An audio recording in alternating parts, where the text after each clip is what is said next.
தேமுதிகவுடனான கூட்டணி பேச்சுவார்த்தை சுமூகமாக உள்ளது என்று துணை முதலமைச்சர் பன்னீர்செல்வம் தெரிவித்திருக்கிறார். மதுரை விமான நிலையத்தில் செய்தியாளர்களிடம் பேசிய அவர், ஓரிரு தினங்களில் கூட்டணி கட்சிகளின் எண்ணிக்கை அதிகரிக்கும் என்றும் பிரதமரையே தீர்மானிக்கும் சக்தியாக அமமுக இருக்கும் என்று தினகரன் பேசுவது வேடிக்கையாக இருப்பதாகவும் அவர் கூறினார். இன்னும் ஓரிரு தினங்களில் கட்சியினுடைய எண்ணிக்கை அடியிலான கூட்டணி பேச்சு முடிவுற்று அதன் பிறகு அவரவர்களுக்கு எந்தெந்த தொகுதிகள் ஒதுக்கப்படும் என்பது முறைப்படியாக அறிவிப்பு.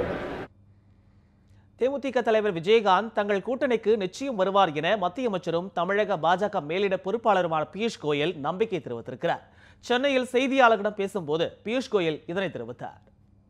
The nation and the people are wanting to give Prime Minister Modi 5 years to continue to serve the people. There will be a resounding victory of the AIA-DMK BJP alliance.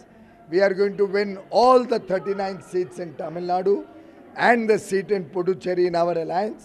We invite Captain Vijaykant to be a part of this alliance. This is the alliance that will win Tamil Nadu, that will serve the people of Tamil Nadu for many, many years to come. மத்தியில் ஆட்சி மாற்றம் ஏற்பட போகிறது என்றும் ராகுல் காந்தி தான் அடுத்த பிரதமர் எனவும் திமுக தலைவர் மு.க. ஸ்டாலின் தெரிவித்திருக்கிறார். தஞ்சையில் நடைபெற்ற திராவிடர் கழக சமூக நீதி மாநாட்டில் அக்கழகத்தின் தலைவர் கே வீரமணி, தமிழக காங்கிரஸ் தலைவர் கே எஸ் அழகிரி, திமுக தலைவர் மு.க. ஸ்டாலின் உள்ளிட்டோர் கலந்து கொண்டனர். விழாவில் பேசிய ஸ்டாலின், திமுகவும் திராவிடர் கழகமும் இரட்டை குழல் துப்பாக்கி எனவும் எத்தனை காவிகள் வந்தாலும் திமுகவை அசைக்க முடியாது என்றும் கூறினார். பிரதமர் நரேந்திர மோடியின் ஆட்சியில் நாடு பின்னோக்கி செல்வதாக விமர்சித்த ஸ்டாலின், கார்ப்பரேட், கம்யூனல், கார்ப்பரேஷன் ஆகிய மூன்றை வைத்துத்தான் மத்திய அரசு செயல்பட்டு வருவதாக குற்றம் சாட்டினார். சமூக நீதியை குழி தோண்டி புதைக்கக்கூடிய விதமாக பிரதமர் மோடியின் ஆட்சி நடைபெற்றுக் கொண்டிருப்பதாக விமர்சித்த ஸ்டாலின், சமூக வாரியாக இல்லாமல் பொருளாதார ரீதியாக இடஒதுக்கீடு வழங்குவது சமூக நீதியை காலில் போட்டு மிதிப்பதற்கு சமம் எனவும் குற்றம் சாட்டினார். பல்வேறு போராட்டங்களை நடத்திய விவசாயிகளை நேரில் சந்திக்காத பிரதமர் தற்போது அவர்களுக்கு 6000 ரூபாய் நிதியுதவி வழங்குவது தேர்தலுக்காகத்தான் எனவும் ஸ்டாலின் விமர்சித்தார். விரைவிலே நாடாளுமன்றத்தில் நடக்க இருக்கக்கூடிய தேர்தல் மூலமாக இந்தியாவிலே மத்தியிலே ஒரு ஆட்சி மாற்றம் நிச்சயமாக வரப்போகிறது. அந்த ஆட்சி மாற்றத்திற்கு தமிழ்நாட்டில் இருக்கக்கூடிய திராவிட முன்னேற்ற கழகமும் காரணமாக இருந்திருக்கிறது. தமிழகத்தில் இருந்துதான் பிரதமர் இவர்தான் என்று பெயரே நான் சொல்றார், ராகுல் காந்தி தான் பிரதமர் என்ற ஒரு சூழ்நிலையை நான் ஏற்கனவே அறிவித்திருக்கிறேன். ஆகவே அந்த நிலை உருவாக போகுது.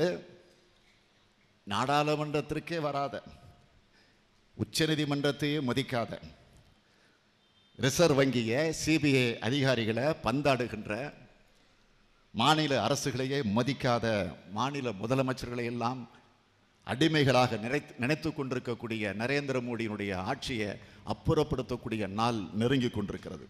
மறைந்த முதலமைச்சர் ஜெயலலிதாவின் வாழ்க்கை வரலாறு திரைப்படத்திற்கு தலைவி என பெயர் சூட்டப்பட்டிருக்கிறது. தமிழ், தெலுங்கு, ஹிந்தி என 3 மொழிகளில் தயாராகும் இந்த படத்திற்கு தலைவி என பெயரிடப்பட்டுள்ளது. இதனை விஷ்ணு இந்தூரி தயாரிக்க ஏஎல் விஜய் இயக்குகிறார். பாகுபலி திரைப்படத்திற்கு கதை வசனம் எழுதிய விஜயேந்திர பிரசாத் இந்த படத்திற்கான கதையை எழுதுகிறார். ஜெயலலிதாவின் அண்ணன் மகன் தீபக்கிடம் இருந்து தடையில்லா சான்று பெற்று முறையாக இந்த படத்தை இயக்க உள்ள நிலையில் வரும் ஏப்ரல் மாதம் படப்பிடிப்பு தொடங்க உள்ளதாக தகவல் வெளியாகியுள்ளது.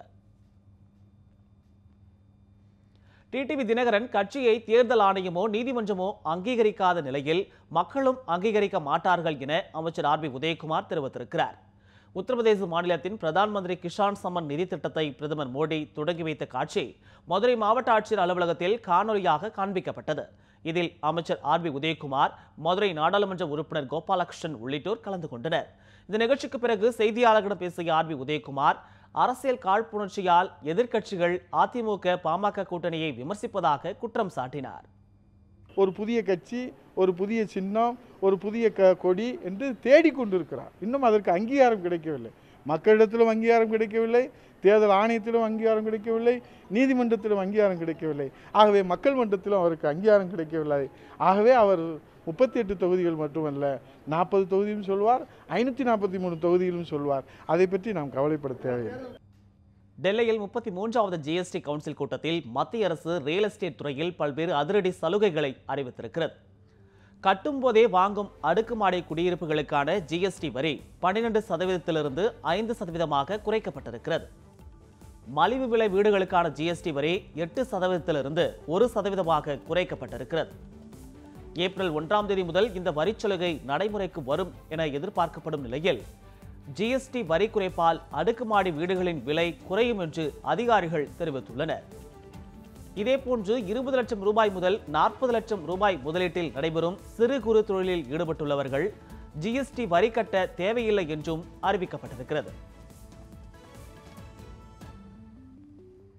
தூத்துக்குடியில் தனியார் துறை வேலைவாய்ப்பு முகாம் மூலம் வேலைவாய்ப்பு பெற்றவர்களுக்கு திமுக எம்பி கனிமொழி பணி நியமன ஆணை வழங்கி பாராட்டு தெரிவித்தார். தூத்துக்குடியில் உள்ள தனியார் மகளிர் கல்லூரியில் அறக்கட்டளையுடன் இணைந்து திமுக நடத்திய வேலைவாய்ப்பு முகாமில் ஆயிரக்கணக்கானோர் கலந்து கொண்டனர். ராயல் என்ஃபீல்ட், அப்போலோ, பிரிட்டானியா உள்ளிட்ட முன்னணி நிறுவனங்கள் பங்கேற்ற முகாமை திமுக எம்பி கனிமொழி தொடக்கி வைத்தார். மேடையில் பேசிய அவர், பல முன்னணி நிறுவனங்கள் பங்கேற்றுள்ள வேலைவாய்ப்பு முகாமில் 6000 பணியிடங்கள் உள்ளதாக கூறினார். இதில் பங்கேற்று வெற்றி பெற்றவர்களுக்கு வாழ்த்துக்களை தெரிவித்த அவர் பணி நியமன ஆணைகளை வழங்கி பாராட்டினார்.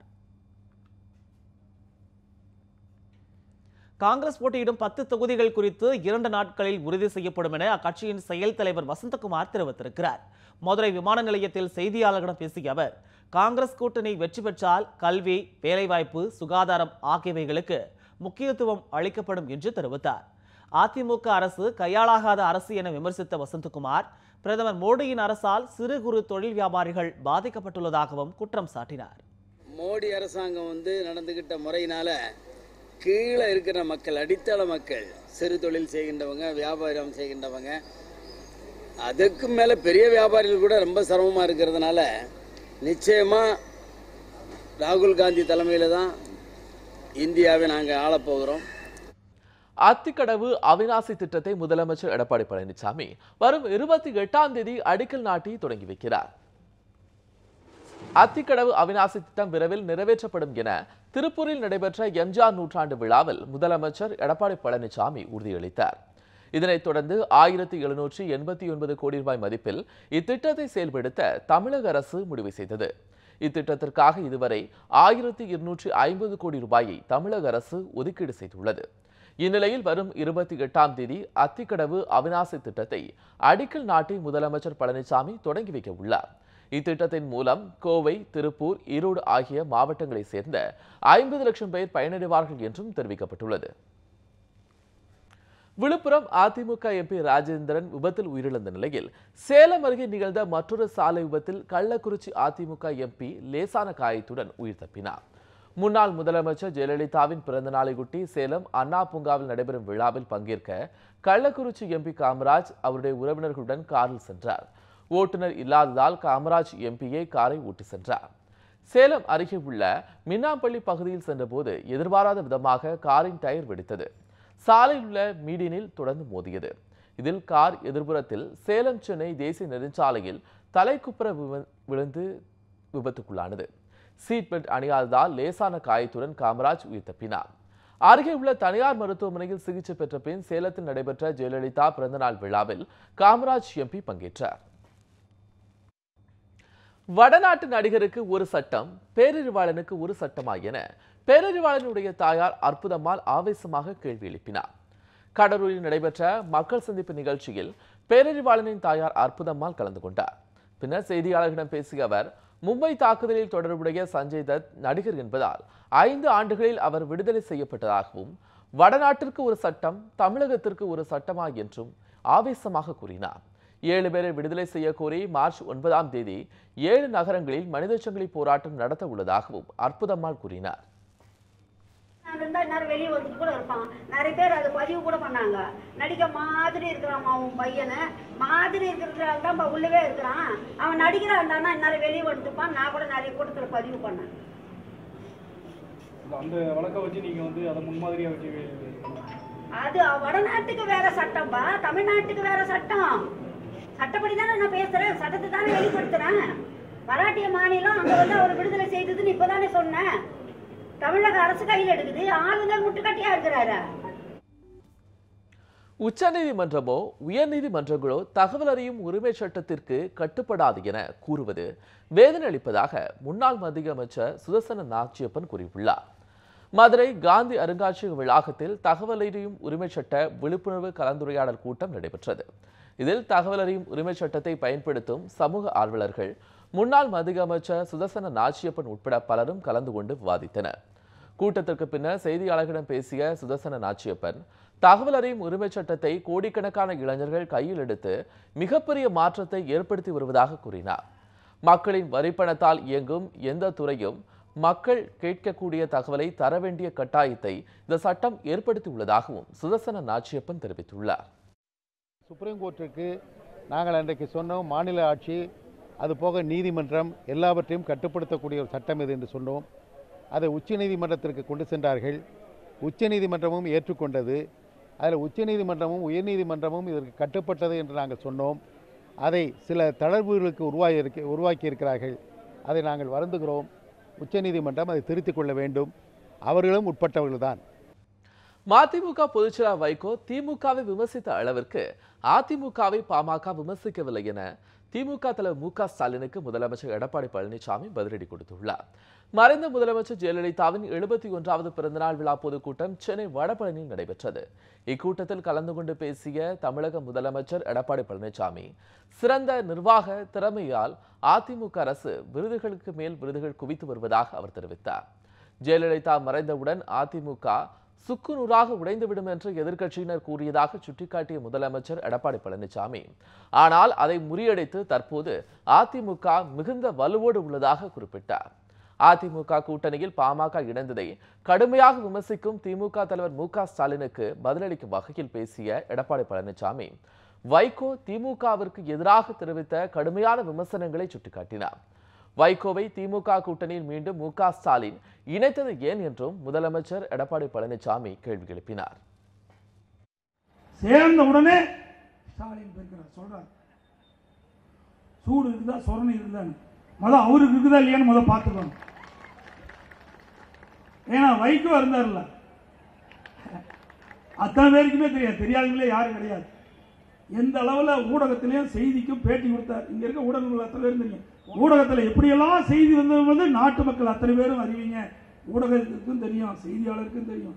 அந்த அளவுக்கு வசப்பாடினார் திமுகவை வைகோ.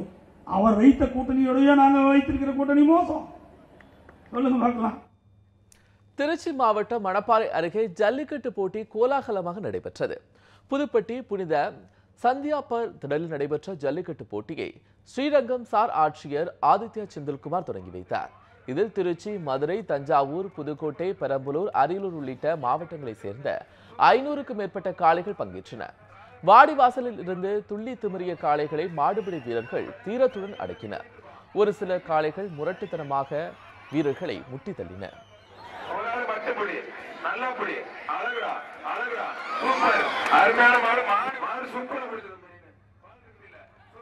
வெற்றி பெற்ற வீரர்களுக்கும் காளைகளின் உரிமையாளர்களுக்கும் தங்கம், வெள்ளி, சைக்கிள், கட்டில், பாத்திரங்கள் உள்ளிட்ட பரிசுகள் வழங்கப்பட்டன. பாதுகாப்பு பணியில் 300க்கும் மேற்பட்ட போலீசார் ஈடுபடுத்தப்பட்டிருந்தனர்.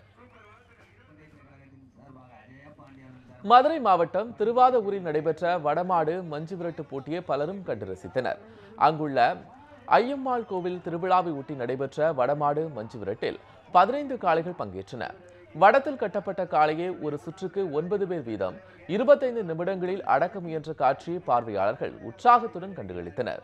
வெற்றி பெற்ற வீரர்களுக்கு கட்டில், பீரோ உள்ளிட்ட பரிசு பொருட்கள் வழங்கப்பட்டன.